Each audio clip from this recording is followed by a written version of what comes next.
Israel's right-wing bloc fast-tracking legislation to expand and change minister authorities. Among the bills passed, allowing Shas leader Aryeh Deri to serve despite his conviction for tax fraud and prison sentence. The second, allowing Bezalel Smotrich to become an independent minister in the defense ministry in control of West Bank building. The third, allowing the expansion of authority of the national security minister set to be Jewish power head and far-right leader Itamar Ben-Gvir. Outgoing minister Omar Bar-Lev discussing this, saying that the vote broadening the minister's powers would threaten to turn Israel into a police state. Now, yesterday, Yariv Levin was voted in as the new speaker of the Knesset, but only for now. He'll control the legislative in the legislative body, and is expected to take on a minister role once the new government is sworn in. Now, this post was a key prerequisite for Benjamin Netanyahu's plans to push through a number of controversial bills that will help pave the way for this new government.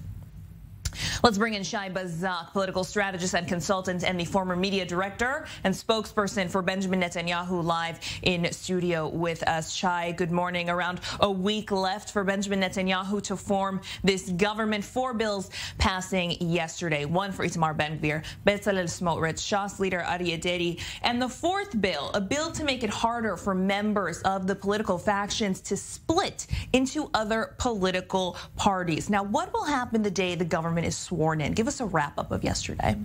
The government will probably get sworn in within a week or two, and then Netanyahu and everybody expected that because of all the jobs and all the functions and all the ministerials that everybody got, they will be able to work well together, and everybody will be so happy that there will not be a rush to dismantle this government once again. So we all hope for stability in this arena.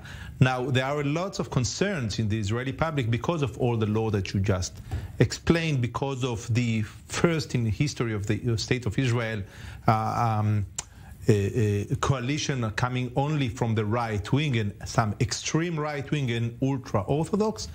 But in a way, everybody look upon Netanyahu now and hope that he will be the experience, the intelligence, the moderate politician with enough power to make them all come down and to lead the country in the way that it used to be led in the past, with exception of all the obligations that's needed to be done, and we all hope so. But it's the first time in history, as I said, so we don't know how it's going to look like.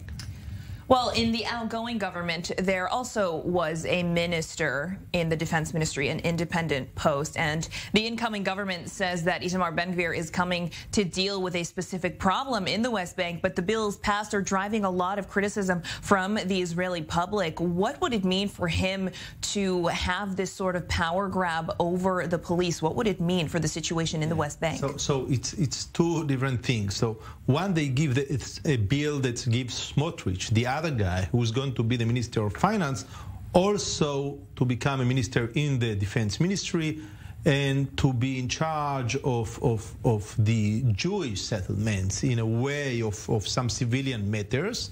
And Itamar Ben-Gvir is going to be in charge of the police, but they're going to give him all kind of authorities upon the chief of the police so he can dictate his policy in a better way. Some people in Israel are concerned that it will make the police more political than it should be done, and it's not going to be an independent one.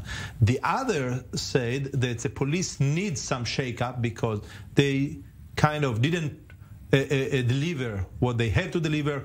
One of the reasons that this bloc gained majority in the parliament is because of the crime. Crime raised in the Israeli arena all over the place, especially in the Arab sector, especially in the south of the Bedouin sector. So they hope that someone will come strong enough, as happened all around the world, and said, okay, no tolerance for crime, now we're going to take over it. If this government succeeds with this mission, they will be praised. If all these changes of laws to give more authorities will just give some glory to the minister, but we are not going to see results within a few months or a year, then it's going to be a big failure.